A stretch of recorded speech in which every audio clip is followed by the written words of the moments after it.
We're snorting cap rates and shooting up cash flow here at Deal Junkies.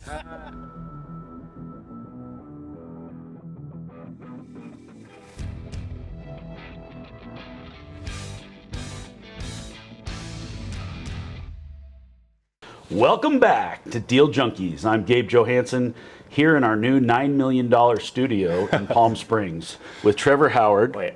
What? So it's the most unique place you can go. It's just like Japan. It's an interesting perspective, yes. All right, well, we're here. Are we going to start over or we're just going to keep going? That's perfect. All right. So we're here today with none other than Ryan Brush. This is his crib or his family's crib, so thanks for the invite. This is a perfect place to introduce Ryan Brush to the world, I think. I like that. I like that. This is a beautiful spot. It is. It's a family home here in Palm Springs, and every once in a while we get down here with a couple friends and have a good time and go adventure around. Trevor went on an 18-mile run today in the countryside up in the mountain ranges, you know. Oh, and you got rammed. I saw a ram. Yeah. It didn't attack you, though? No, because I asked chat, what should I do? And it said leave, so I left. You're standing in front of the ram asking chat what you should do? Are rams dangerous? It said yes. Here's all the people that are dangerous to anyone close to it, especially hikers. And then I was like, it's like, especially if they're in the rut. So then I was like, well, when's the rut? And it was like October to the beginning of January, or whatever it was. And I was like, okay, I'm gonna go home. But So you got out of there. I got out of there. You forgot to add too that this is an award-winning house. It is. Just a house. This house has won many awards. There's no trim in this house. There's all the other things that you guys said was cool in this house. This house has been on the cover of Architectural Digest, and it might be for sale. So anybody listening that might want to buy a house, wow. Call Ryan. And there's an airplane flying over it. It's so cool they got to fly over it to look down and interrupt this wonderful podcast. Okay, so we're going to rein it in here, guys. We want to introduce you to Ryan Brush. Ryan is the head of acquisitions for Stack Asset Group. Longtime friend. Ryan and I have known each other for quite a while and done a few business ventures together. And we want to, we just want to pick your brain a little bit and learn more about you and some of the cool stories that you have. So, I think, are you ready for this? Did you know we were doing this? I'm ready. I'm prepped. We didn't know we were doing it until today. But I think one of the coolest places to start is how you got into business, because I think that's a lot of people go through like that same exact way you did, or think about it at least, but you took all the steps and like got to learn from it and experience all the things. Yeah, that's a good point. So I'll give you the quick go backwards to go forwards here. Yeah. Start at your day of birth. I want to know. Yeah, let's see. Well, that was October 17th. Anyways, I won't say what year right now, but what kind of led me on this, I'll call it an entrepreneurial path, because real estate's very entrepreneurial, because you can make it whatever you want. You can go solo, you can be on a team, and I'm very much more the team-oriented agent, broker, whatnot, and that stemmed from some time in the Marine Corps. And when I got out of the Marine Corps, I didn't know what to do. Went to school, used my GI Bill, and then became a welder. Again, I was working by myself, and I would get bored and go around because I wanted to do different things. And once I'd done them all, I thought, well, I want to do this on my own. So I tried starting a business with a friend of mine. That didn't come to fruition. How old were you when you started your first business? Well, that's what I jumped to, is that I worked a couple jobs, and I just realized I wanted to do something on my own rather than making these $1 million projects for someone else to go sell. When did that cross your mind? Like one day you're just out? Probably when I was in a 3-story tall wine vat welding it up. I thought there's got to be something more to this, because I'm working really hard, and these guys are selling these fixtures at the end result for millions of dollars, So funny enough, I had a friend who had a background being a chef, and I thought, gosh, you know what I want to do? I saw what Portland was doing, and we lived in Salem, so I went to start a food cart. I thought, let's start a food cart, because I seen them popping up, and it's something totally different from what I was doing. And it turns out at the time, the city wouldn't allow mobile food, so you had to do it in a brick and mortar institution, if you will. So I ended up buying all this restaurant equipment, retrofitting it all myself, took it all apart, washed it, built it back up, and we ended up finding a restaurant in Salem. And it was really fun. How come I've never heard this story before? You started a restaurant? Yeah. So I want to hear more. So we started this little small restaurant. It was a business within the restaurant. We subleased it from a comedy club that wasn't utilizing the commercial kitchen, and our concept was called All Wrapped Up. And what that was is, everybody thinks of a wrap these days, but we took a meal and put it in a wrap. And so that was kind of the catch. We had one that was like a Thanksgiving dinner, what we called the roast beast. So it was mashed potatoes, roast beef, a pickle, and some gravy, and we'd wrap it up and then fry it on both sides. We had a cheeseburger with French fries in it. In a wrap. We had some dessert ones. We had one called the Elvis. It was like smaller tortilla, got to make that margin on that one, with some bacon and banana and syrup. It was hilarious. And so it really started. Bacon and bananas. Yeah, and some bacon and bananas. He loved bananas and peanut butter and all this stuff. I mean, look at him when he passed away. You know what I mean? He really all plugged up. He enjoyed the finer things, clearly. So this started going for 3-4 months, and it started picking up. We're kind of in line of downtown business lunch goers, and then at night when the comedy club would be open, well, we'd switch shifts and come in because they weren't selling any beverages or food. So it was like a natural fit for like 75 people a night to come in and do this thing. Well, 3-4 months, as I recall, it started rolling, and then we had a big power outage.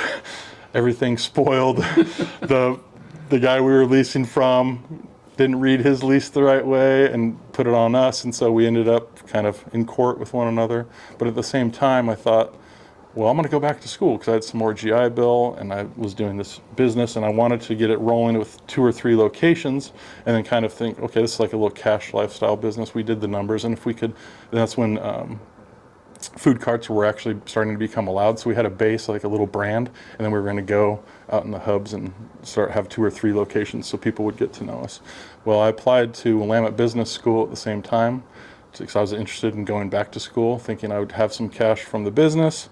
Well, the business went sideways and then under, but my entrepreneurial endeavors got me into the entrepreneurship route at the Willamette MBA. So it kind of worked out. So I went to school.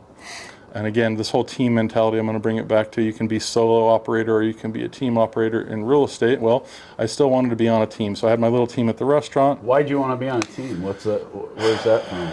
I think that's Is that a Marine? That's a Marine Corps thing. So this is all, the restaurant's happening after you were a Marine? That's right. That's right. But so tell us a little bit, back up a little bit more. Like, I mean, what you did in the Marine Corps, like this is some hardcore stuff. So you were a teenager when you went in the Marines, or what? Yeah, I think I graduated boot camp when I turned 19.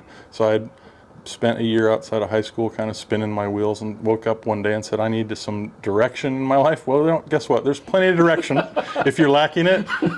If you need direction, go see your local recruiter at the U.S. Marine Corps recruit office. Okay, they're all over the place. So I was in the infantry for 4 years, got promoted up the chain, was in charge of a lot of equipment and a lot of guys, and timing's a funny thing.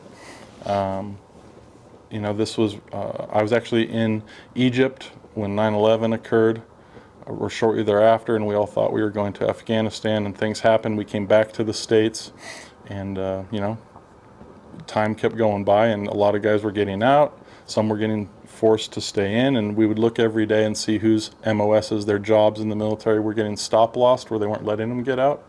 And mine never popped up. I had a young family at the time, and they wanted me to move on. So I got out of the Marine Corps, but I still had that, you look around and everybody's working together for a common cause. Was it like you picked up just like the camaraderie, the brotherhood of it all? Like you enjoyed the team aspect of the military? Exactly. Were you drawn to that before you got in the military, or did that really instill that in you? Like you got hooked on that sort of camaraderie? I think there was some of that through sports, being younger. Okay. But so you've always liked it. But it was really magnified, to see what you could achieve when you're all working towards a common goal.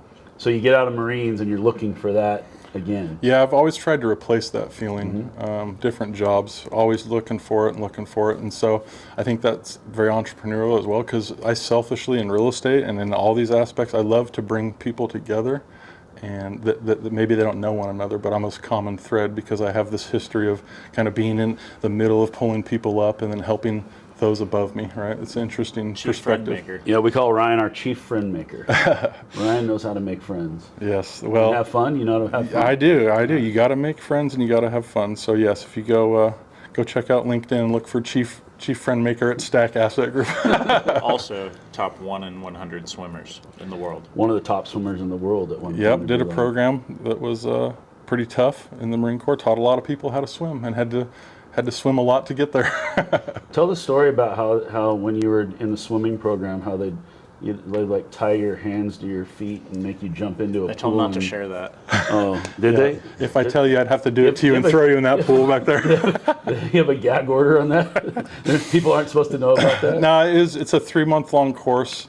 They offer it, very sparingly. I think there's maybe 10 or 12, maybe a little more, but somewhere in there, 10 or 12 Marines across the whole Marine Corps that are on the East and West Coast that have these designations, and they have annual training for folks. So they have the trainers and the trainers of trainers, and between those two, you go around to different units. And that's what you did? Yeah. It's pretty fun. Gnarly, crazy training. Yep, swimming underwater a long ways every day. Holding your breath. What's the longest you ever hold your breath for? Oh gosh, I don't know. I mean, I can probably still swim at the bottom of an Olympic-sized pool from end to end. Okay. My mom always said I never swam at the top of the water. I was always underneath. So this is a natural fit. She's always trying to get me out of the pool, and I'd never want to leave. All right. So you're looking for the camaraderie. You want to build something. You want to be entrepreneurial. You start your first business. It fails. So you decided at that point it was time to go back to school. Like you didn't think you didn't have what it took yet to do business, or why back to the education route? No, I had some friends that went to Willamette, and it's there in Salem. It's if you know Salem and Oregon, like Willamette, it's a pretty prestigious place. A lot of good stuff comes out of there, and some of the folks that had graduated had been telling me about this angel investment program there and the entrepreneurship side.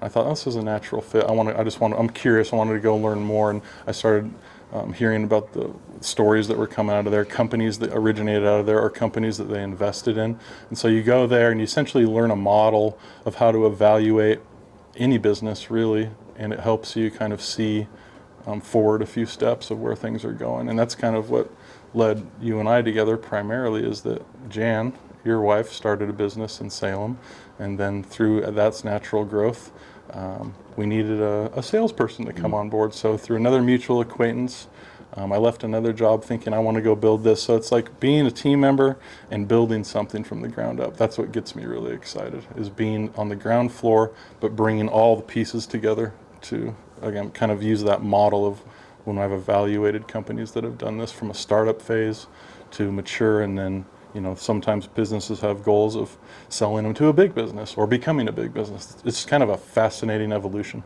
So to me, it's kind of crazy what you did at Live Bar, how you sold all the bars to all the places, and then say like you're doing the same thing with U.S. markets with their acquisitions, helping it grow.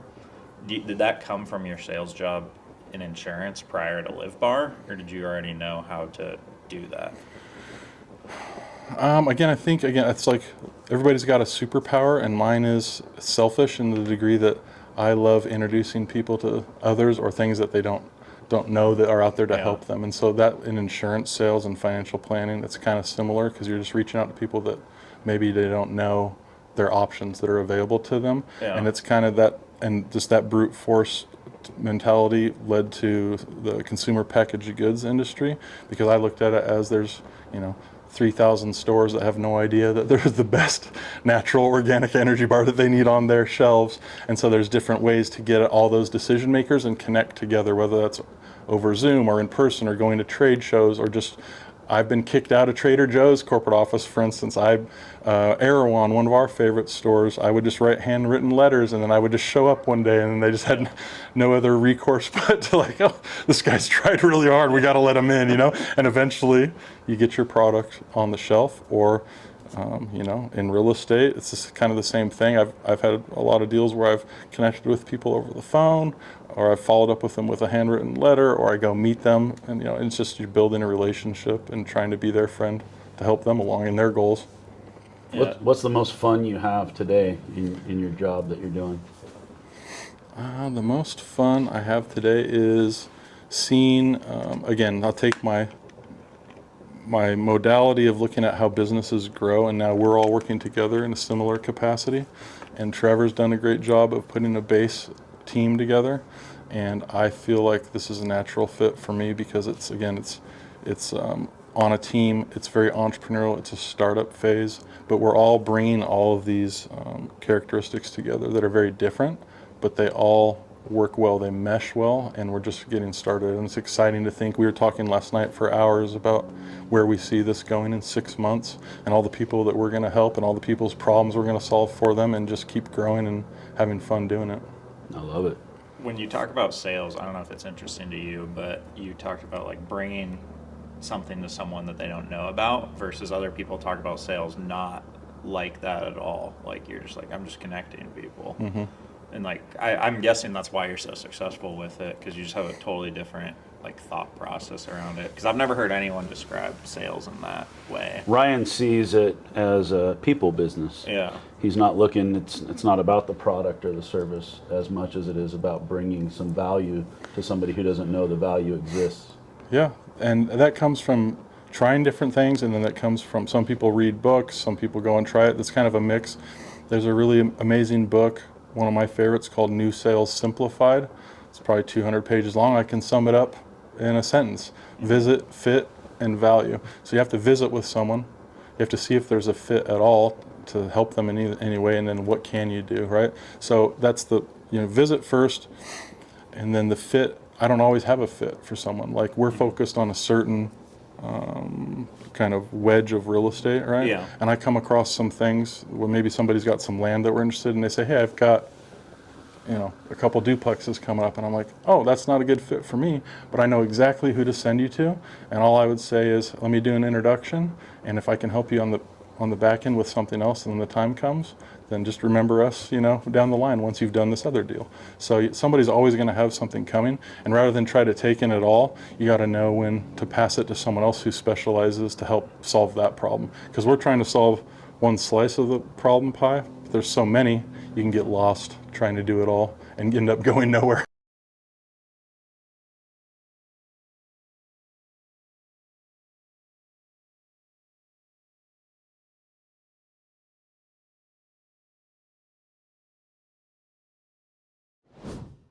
Hey guys, Gabe here. Have you seen the exciting new projects we have going on at Stack Asset Group? If you're interested in investing with us, click the link in the description below. Yeah. Did you ever think about buying deals on your own too? Because now you have the skill set of like finding the deals, building the relationship, knowing the deals itself. Yes, good question. Good question. So that's one of the one of the components to like my personal portfolio overall. If you think of like stocks, real estate, all assets, if you combine, that's one thing that was missing. And what's funny is I was working with a local lender that we know, and I told myself in August, I'm like, okay, I'm buying a triplex, and I started looking, and I had a couple meetings to learn about using my veterans financing to do this. And then our opportunity came up, and I was like, hey, you know what? I'm still going to own some real estate, but I'm going to kind of maximize the leverage by working on the team. So I was like this close, and then I thought, oh, let's put that on pause. So it's funny because I haven't done that yet, but now I'm super excited to get into deals that we're working on together. Yeah. Yeah, I like doing deals as a group better because I don't operate deals very well, and the rest of our team operates them way better. That's my favorite part. So you recognize that you're not good at all the roles that it takes to run a successful operation. Yeah, and even if I was good, I wouldn't want to do it. Do it all. Like, even if I was the best operator, I don't want to go do what Mark does. Like, that's, Yeah, it takes I can't a believe people team. buy real estate alone. Yeah. It's crazy. Well, it's usually a much smaller portfolio, or sometimes it grows bigger, but it's a lot to try to operate your own stuff. So, give us a little window into your DNA. Like, one of the things I'll say about Ryan is, I call you a machine. Like when we talked about bringing you on the team, these guys asked me about you, and I said, I've never seen anybody. I thought Mark was a machine too. Mark is a machine. Mark is. But you make Mark look like a little machine. It depends. They're machines doing different operations. But Ryan is the guy who will sit behind a computer on a phone all day with a spreadsheet and call hundreds of people and have conversations all day long. What is it about you? Do you love it that much? Is it the discipline? Like, how do you? Is it the military background? Like, I don't quite understand what makes you tick. Now I'm thinking all these spreadsheets and thinking, what am I doing? My eyesight's going bad here. I need to like increase the font size in Excel or something. It's just kind of fascinating. I'll go back to like while we're here in Palm Springs, I'd worked on closing a deal for the past 3 months, and it happened while we were gone, and it's the most terrifying but also the most satisfying thing that you can ever do. So you're on this roller coaster, and think of it as like when I sit down to start to find and hunt for a new deal, I'm just getting in the roller coaster, and the little bar is coming down over your lap, and you're like, oh, this isn't so bad, And then you start clicking up, you start making calls, and you're like, oh gosh, maybe you have a day where 20 numbers in a row, 20 properties in a row, you don't make any connection. But through that, I don't just pound out calls. I like to make 20 to 40 calls a day, but I like to do just enough research while I'm going up that roller coaster to know enough. So if someone does pick up, when you're in this, you can tell just by looking at a property and then doing some more detailed research on it. You can guess and estimate where that owner is in their life cycle of a property. Maybe they have multiple properties. Maybe this is the only one. See, what kind of debt's on it, what's the status of the property, go look at some photos. So spend a few minutes understanding what you're calling, and then that kind of, that energy, once you get them on the phone, you find something to connect with, you're already trying to solve their problem before you know what it is. Trying to bring them some value. Exactly, because, you can look around on Twitter or LinkedIn or whatever and see someone, I'm making 1,000 calls this week, and it's like, who are you calling and what do you know about them? You got to know a little bit. So there's a sweet spot. You have to make calls, but you don't want to make just blind calls either. You got to, in my opinion, you want to know a little bit. So I like to do a little homework up front to know that when I do make a connection, it's going to be meaningful. Even if we don't have another conversation for 3 weeks or 6 months, it's fascinating when someone remembers me, and it's like, that selfish thing starts clicking in, and now we're at the top of the roller coaster, like we've made a connection, and now we have plans, and then it gets really exciting once you start going down, and you get something in contract, or I'm bringing the team, hey, look, we had 3 new opportunities pop up this week, and then that's when Trevor and I start really diving into stuff, and that roller coaster again is starting to go, and then you get up to the next hill, when it's like, okay, we've identified something through all this work, and that's when it's really rewarding, is then we move them to, these are opportunities for us or maybe for someone else. Again, if we don't like them, then we send them to other folks, but then we focus on how can we get to that next step, getting it under contract. And so there's all these waves in between, but it's always the end result of like coming back to the line where you got on, and you get off the roller coaster and get back on another deal. So I'm going to just speak for myself and say that personally in my career, I've been in sales my whole life. I hate cold calling.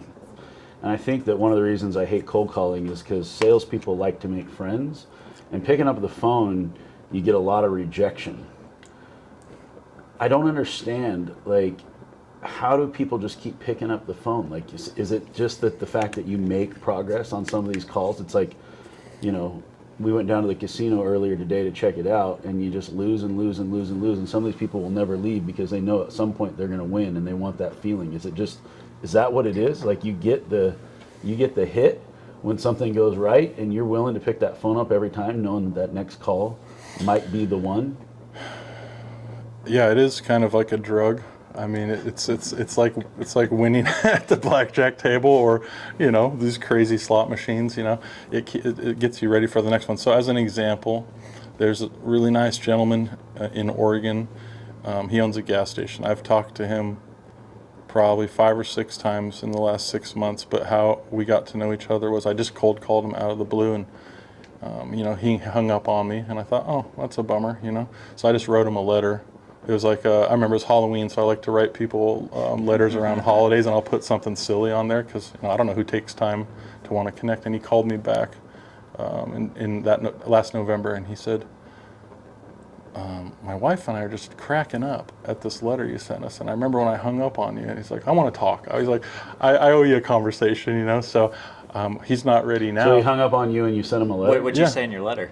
So I can't remember exactly, because it was like some silly Halloween pun about fueling up. I'd have to think back. I'd have to look in my notes, but he said it was hilarious, and I should have taken a photo of them all, because I'm just thinking of them from people's personalities, what do I think they would like, And I just took a random shot with this guy, but he's like, I get calls all the time, and I tell everybody, nope, when it's time, I got the one guy I'm calling, so I check in with him every 3-4 weeks to see what's new, and they travel a lot and this and that, and they're enjoying their life, but at some point that site's going to be ready to be sold, and I know that I've got it just waiting. It's about a matter of time. So you just keep doing that, and that's another reward, right? That's another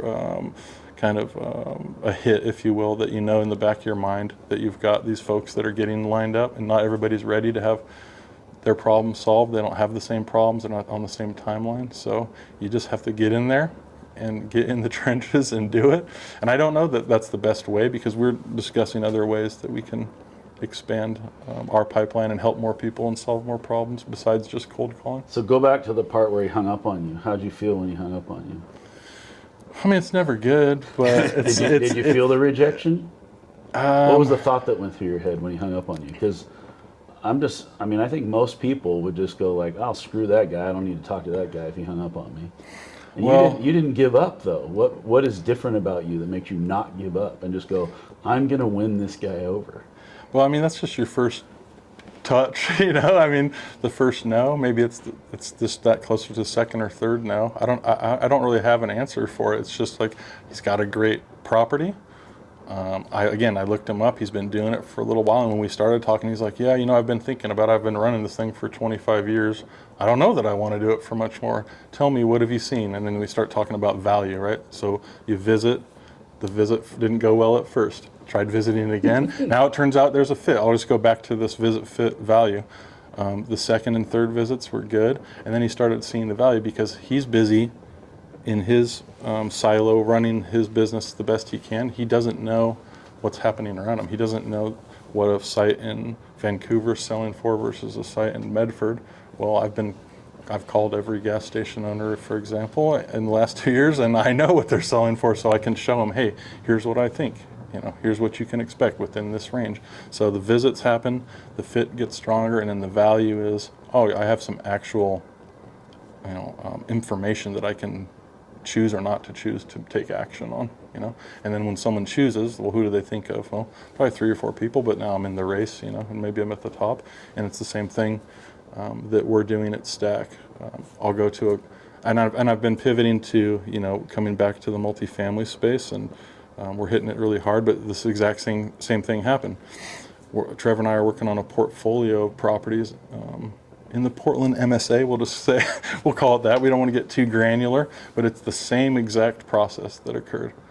Identified all the properties that we find attractive, curated my list, did a little homework on each one, bing, bing, bing, just started calling. Called this guy twice, he ended up calling me back. Now we've had a couple meetings with him, and now we're evaluating what kind of problems can we solve in his 4-property portfolio. So it's really the same process. It doesn't change. And to stay motivated, yeah, it's tough all the time, especially if people are hanging up on you. And I have some secret things that I say now. Call me later if you want to hear them in the premium subscription channel. But even like Trevor or somebody else in the office will come in and say, "What did you just say to that person?" I'm like, "Oh, I said this," because you just get to know, like, you want a quick no from somebody to know when you can call them back again, or if they're actually open to giving you a little bit of their time, because owners, especially multifamily owners, can be some of the busiest people. Think of all the things they're dealing with. Now some stranger is calling them out of the blue at any time during the day. Yeah. So you have to pierce their schedule and immediately identify if there's an option for them to give you some of their valuable time. So you better be ready to give some value. I've always tried to contrast fear of loss and hope for gain. And when you call somebody out of the blue and it's not a scheduled phone call, the fear of loss is that you're just going to waste their time. It's like, why are you even calling me? I don't know you. I don't know anything about you. I don't know why you're calling me. I mean, I'm surprised people even pick up the phone, to be honest.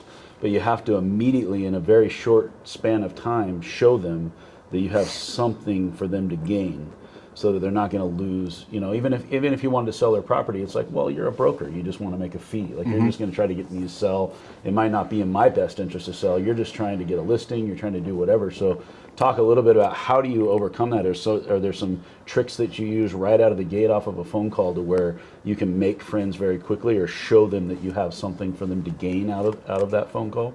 Yeah, I mean, you can ask them if they're willing to talk, but this property is tied up in their mind for whatever reason, for whatever timeline. A lot of folks that I've heard in the past, and in real estate or in other jobs, the first no, they just kind of, oh, sorry for bothering you, and you hang up, And now it's, after you get used to that, you say, oh, I just tell them, hey, I'm happy for you. That's great. That's amazing. That's amazing. And just compliment them on what they're doing, and ask, well, what else do you got? Not necessarily like that, but say, hey, what other things are you working on? Are you happy with your property management? Would you benefit from having an introduction to somebody else? Have you thought, how long have you been using so-and-so? Do you need any introductions for maintenance? Because we have all these relationships. So again, the visit and the fit may not be a sale, but the fit may be moving the value of them needing another party that we can certainly help them with. And then again, when the top of mind comes that you've helped them overcome some kind of obstacle, that you're just there again, and you've provided value. And these can go on forever, but you're still climbing that mountain with them, and then you have a relationship.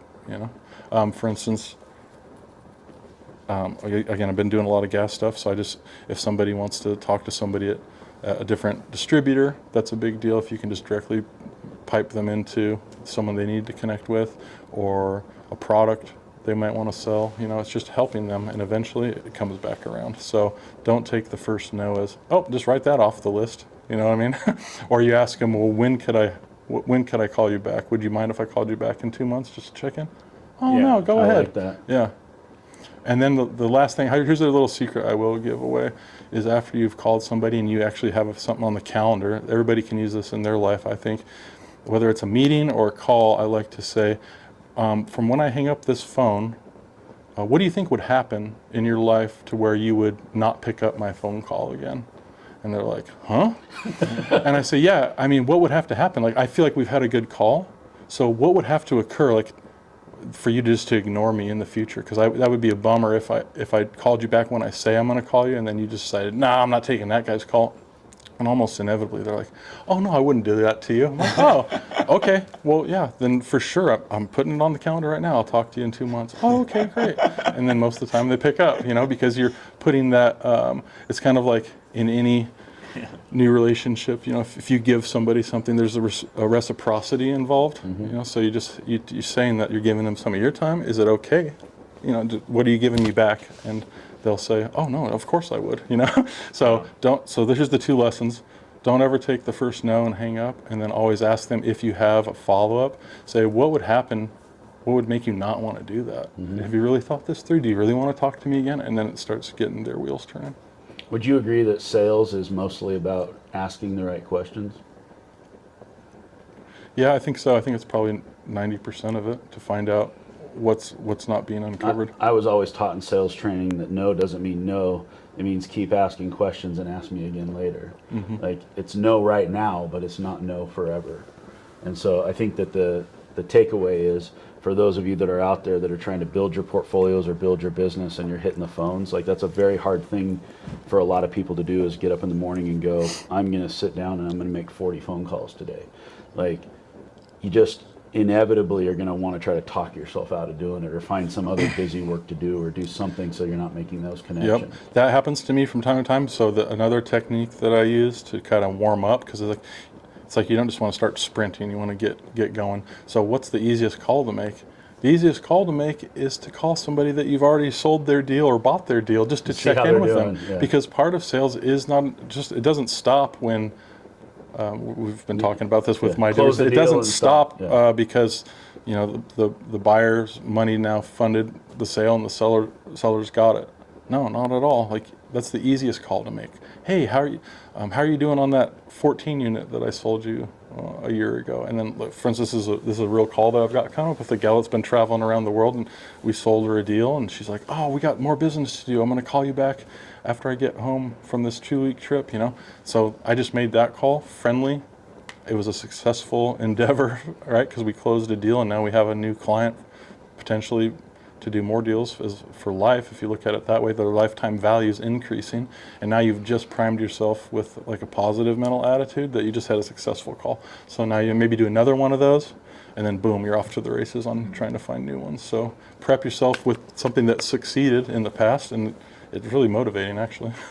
Your career has been very diverse, from military, restaurant, insurance, brokerage, and you've even brokered in many asset types. You've done multifamily, you've done C-store, gas station, like car washes, yeah, land. So it's interesting because a lot of people will jump into something and they think they've got to stay with that one thing.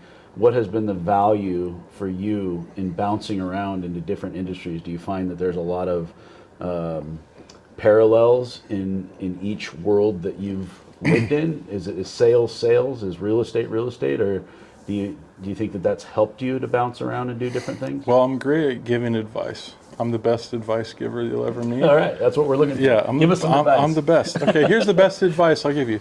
There's riches and niches. So once you find your niche, stay right in it. And I'm like, let me do everything, you know? But again, that's kind of my, I'm not a traditional thinker. I'm always thinking of why. We're having these conversations on this trip and asking a lot of deep questions, having great conversations.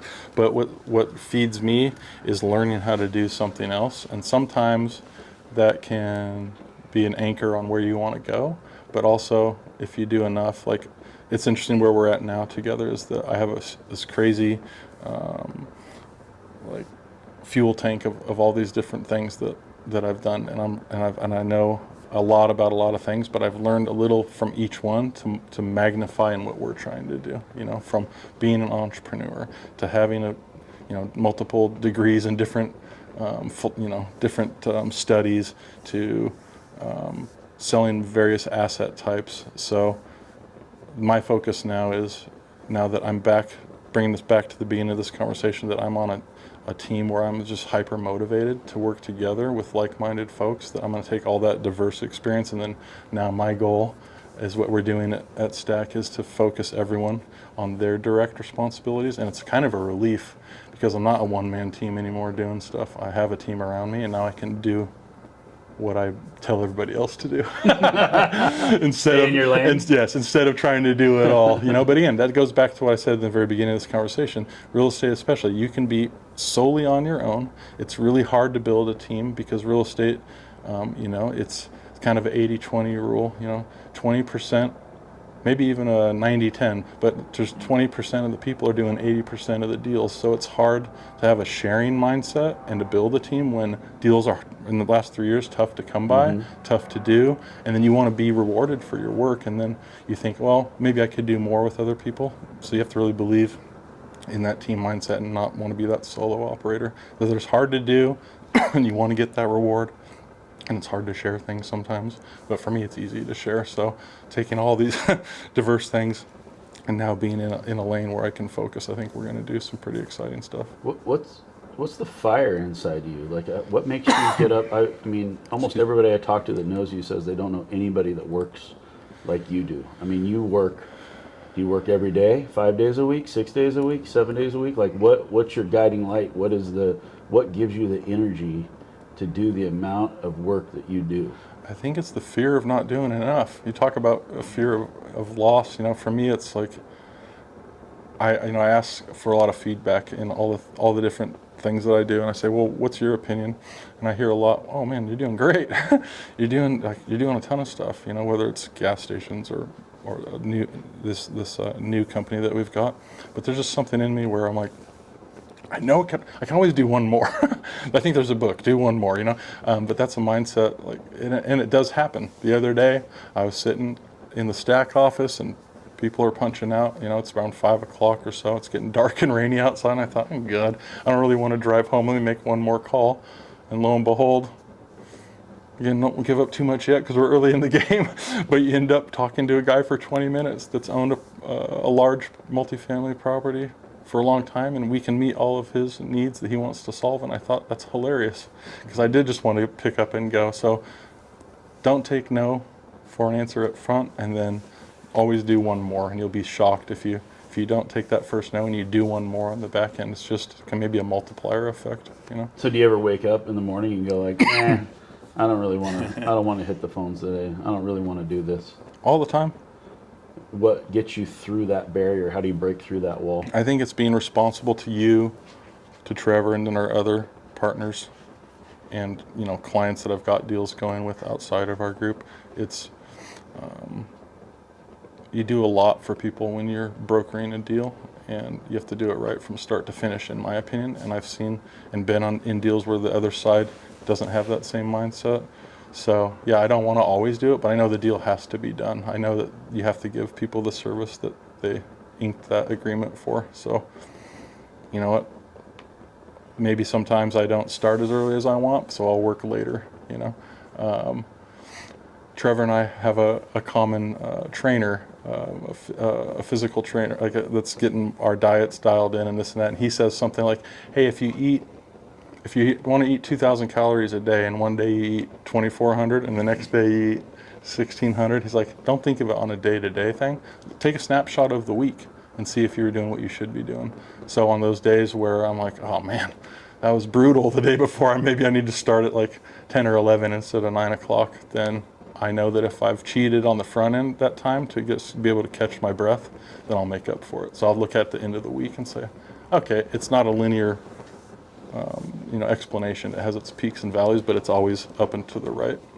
What's your selfish motive? Why do you what do you want success? Is there something you are driven towards having, or is it just you just want to be in the battle every day, all day? I mean, is there something that you go like, this is what I'm working towards? Do you want a toy? Selfishly, yeah. This is the reason here is that we have a team, but then now once we start growing this company, my role is going to be bringing other like-minded sales folks in. I'm excited to build that team out. We're going to need in the next couple years to have some high-performing folks, probably a 4 to 6 member range, and I'm super excited to take all the crazy things that I've learned, and then again being in that team aspect and being a leader, and then kind of demonstrating how to do that to other folks. And then that's like the near-term goal. And then kind of back to the business that I tried to start, knowing that if you have enough, and when they start operating together, like there's that magnification, the force multiplier. And so ultimately, near term, I'm excited to grow my own team within Stack. And long term, I know that if we keep working hard every day, that force multiplier is going to affect all of our lives and all of the employees' lives. And we're just going to do more good for everyone in the long run. All right. Trevor, say something. You're awfully quiet over there. I'm just excited.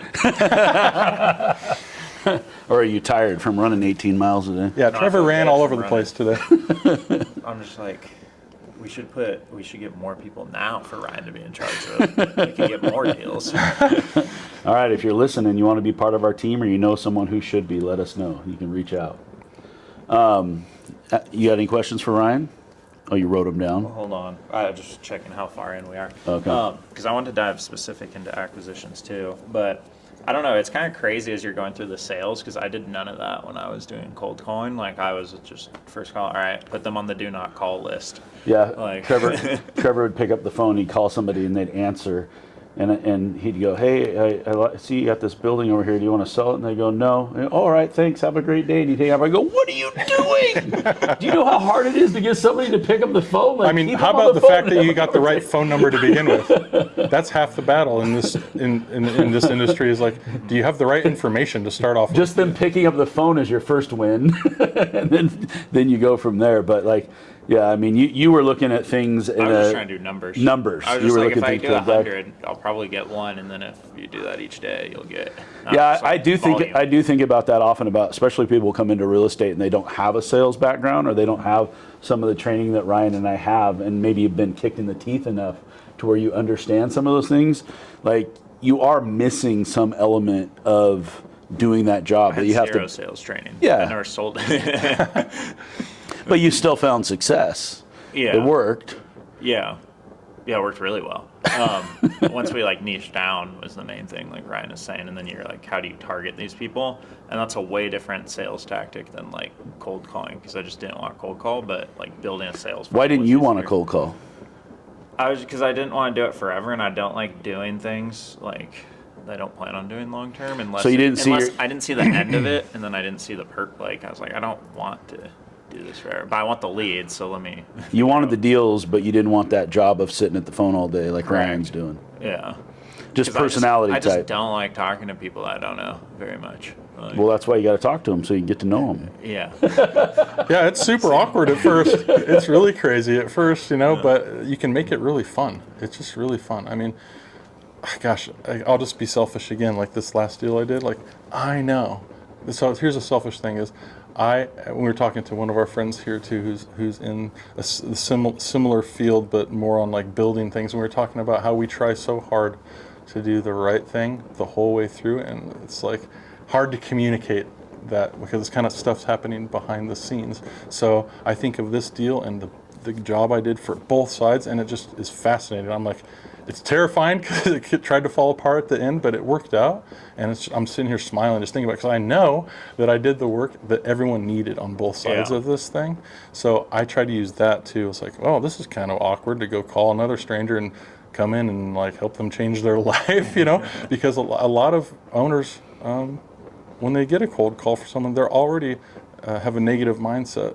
If you say the wrong thing up front, or you just tell them, yes, I'm a broker, I will sell your property. Like, get out of here, and just hang up on you, right? But if you can get past that and know that this amazing thing can happen at the end, then it just recharges you to start going again. And they're all out there. It's just, you have to learn what works for you, and then you have to find out what works for this mantra: visit, fit, value, and try to make those 3 simple words not so simple, because every deal is different. But that's where it starts. I think the only reason my cold calls worked is because I told them I wanted to buy their property, and they don't usually get that call. Called as a buyer. Yeah. And then you get the subsect of people who don't like brokers, and then those people are like, great, because I'm not going to sell it any other way. Well, the other thing you did too is when you were young, now you're 29, so you're not young. You'd call up and go like, hey, I'm just really interested to know, how did you buy this property? And like how long have you had it, and how did you raise the money to do it? And you were genuinely curious about how people had built their portfolios. And so your selfishness was that you wanted to learn how to do it, but usually successful people want to tell you how they did it. That's awesome, yeah. And so when you got on there and you're just like, hey, I'm a young guy and I don't really know what I'm doing yet, but I'm really impressed by what you did. Can you tell me more? Then you started to get people to stay on the phone with you because they love to talk about that stuff. They love to teach you. So yeah, that was your superpower, being young. Now you're 29, you're not so young anymore. So you got to have Ryan make your calls for you. It works way better, actually. Yeah. We're looking at way more deals than we normally do. Cool. You have any other questions for Ryan? For this, we should close it out for this one. Okay. What would you like people to know about you, Ryan? If they want to reach out to you and they want to make friends with you, since you're the chief friend maker, tell us how they reach you and tell us what it is you're looking for. Yeah, so you can reach us at Stack Asset Group. You can just search our website. All of our contact information is on there. But what Stack's currently looking for right now are multifamily assets in southwestern Washington, and for the most part all over Oregon, from 20 units up to 150 plus. We can buy deals multiple ways, and primarily that's because we want to help solve a problem. There's not one tool that fixes all problems, and what we've built out is a tool chest, so we can reach in there and find the right tool for the right job and potentially help someone with what they want to achieve. All right, there you go. Ryan with Stack Asset Group, thanks for being on Deal Junkies today in Palm Springs in our new $9 million studio. Long-time listener, first-time participant. Well, it's a pleasure to have you on. I know that you're a big part of our team, and we're proud to have you on the team. So thank you. It's fun to get to interview. All right, guys, Deal Junkies, we love you. Thanks for listening, and we'll see you next time.